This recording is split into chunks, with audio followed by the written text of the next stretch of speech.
আসসালামু আলাইকুম গাইস, আমরা যখন মেসেঞ্জারে কারোর সাথে কথা বলি এবং সে যদি তখন ভয়েস এসএমএস করে তখন কিন্তু আমরা সেটাকে সেভ করতে পারি না বা সেটা কিন্তু আমরা ডাউনলোড করতে পারি না। সো আজকের ভিডিওতে আমি আপনাদেরকে দেখাবো কিভাবে আপনি সেই ভয়েস এসএমএস গুলোকে ডাউনলোড করবেন আপনার ফাইল ম্যানেজারে।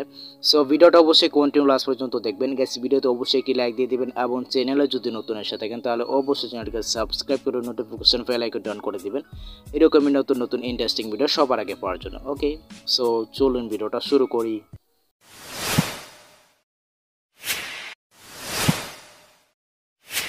ওকে, সো প্রথমে আমি আপনাদেরকে দেখাচ্ছি আমাকে একজন ভয়েসে এসএমএস করছে। সো আমি জাস্ট এখান থেকে ফেসবুক লাইটেই চলে যাব। সো ফেসবুক লাইটে যাওয়ার পর গাইস আমি আপনাদেরকে এসএমএসগুলো দেখাচ্ছি। ওকে, সো ফেসবুক লাইটে যাওয়ার পর গাইস আমি এখান থেকে জাস্ট মেসেজ অপশনে ক্লিক করব। সো মেসেজ অপশন ক্লিক করে দেওয়ার পর গাইস আমি একটা সেট বারে যাচ্ছি। দেন এইখানে দিতে অপশন আমাকে কিন্তু এখানে দুইটা এসএমএস করা হয়েছে ভয়েসে। সো আমি এই দুইটাকে আমি ডাউনলোড করব। আর এটা কিন্তু খুবই গুরুত্বপূর্ণ। আপনি জাস্ট যখন আপনার কেউ কিছু বলে তখন সেটাই কিন্তু আপনি সেভ করে রাখতে পারেন। আপনার যে কোনো সময় কিন্তু এটা কাজে লাগতে পারে। সো অবশ্যই কিন্তু ভিডিওটা শেষ পর্যন্ত দেখবেন। সো তারপরে আপনাদের যে কাজটা করতে হবে এইখান থেকে আপনাদেরকে গুগল ক্রোম ব্রাউজারে যেতে হবে। আপনি যে কোনো ব্রাউজারে গেলে হবে। জাস্ট আমি গুগল ক্রোম ব্রাউজারে যাব। সো গুগল ক্রোম ব্রাউজারে যাওয়ার পর এখান থেকে আপনাদেরকে আপনার ফেসবুক আইডিটা লগ ইন করে দিতে হবে। সো আমি জাস্ট এখান থেকে ফেসবুকে চলে যাব। সো ফেসবুকে যাওয়ার পর ঠিক এইরকমভাবে একটি ইন্টারফেস শো করবে। দেন এইখান থেকে আমি আপনাদেরকে দেখাচ্ছি। আমি জাস্ট এখান থেকে মেসেঞ্জার অপশনে যদি আমি এখানে ক্লিক করি।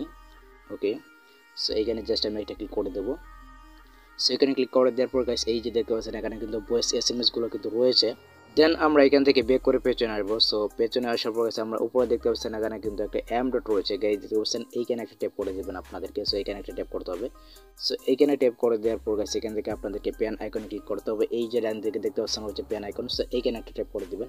সো এখানে ক্লিক করে দেওয়ার পর গাইস এখান থেকে আপনাদেরকে এম কেটে দেন এখানে আপনাদেরকে লিখে দিতে হবে MBASIC এম বেসিক। সো এইটা লিখে দিবেন। সো এটা লিখে দেওয়ার পর জাস্ট এখান থেকে আপনাদেরকে সার্চ করতে হবে। সো সার্চ করে দেওয়ার পর সেখানে কিন্তু আপনাদেরকে এম বেসিক ওয়ার্ড যে সাইটটা সেই সাইটটা কিন্তু ওপেন হয়ে যাবে। ওকে, সো তারপর আপনার যে কাজ করতে হবে এখান থেকে আপনাদেরকে মেসেজ অপশন এটা ক্লিক করে দিতে হবে। ওকে, সো মেসেজ অপশনে ক্লিক করে দেওয়ার পর এখান থেকে আপনাদেরকে আপনার চ্যাট বারে যেতে হবে। সো জাস্ট আমি চ্যাট বারে চলে যাব। সো তারপর দেখতে পাচ্ছেন এখানে কিন্তু অডিও ক্লিপগুলো কিন্তু রয়েছে। সো আমরা জাস্ট এখান থেকে যে কোনো যেটা আমরা ডাউনলোড করতে হয় সেটাতে একটা ক্লিক করে দেবো। ওকে, সো আমি এটাতে একটা ক্লিক করে দিলাম। সো এটাতে ক্লিক করে দেওয়ার পরে গেছে এখানে আপনি দেখতে পারবেন এটা কিন্তু ডাউনলোড হওয়া কিন্তু শুরু হয়ে গেছে। গাইস দেখতে পাচ্ছেন এখানে কিন্তু ডাউনলোড কিন্তু হয়ে গেছে। সো আমরা জাস্ট এখানে যদি ক্লিক করি, সো ক্লিক করলে কিন্তু আমরা দেখতে পারবো অডিও ক্লিপটা কিন্তু এখানে কিন্তু ডাউনলোড হয়ে গেছে। ওকে, যে গাইস দেখতে পাচ্ছেন আমরা যদি এখানে জাস্ট এটাকে প্লে করি তাহলে কিন্তু আমরা এটাকে এখান থেকে শুনতে পারবো। সো এইভাবে কিন্তু আপনি আপনার ভয়েসগুলো কিন্তু এখান থেকে ডাউনলোড করতে পারবেন। গাইস ভিডিওটা এই পর্যন্ত। আই হোপ গাইস এই ভিডিওটা আপনাদের অনেক উপকার হচ্ছে। আর যদি কোনো প্রকার সমস্যা হয় তাহলে সেটা অবশ্যই আমাকে জানাতে পারেন। সো দেখা পরবর্তী নেক্সট কোনো ভিডিওতে। Good bye.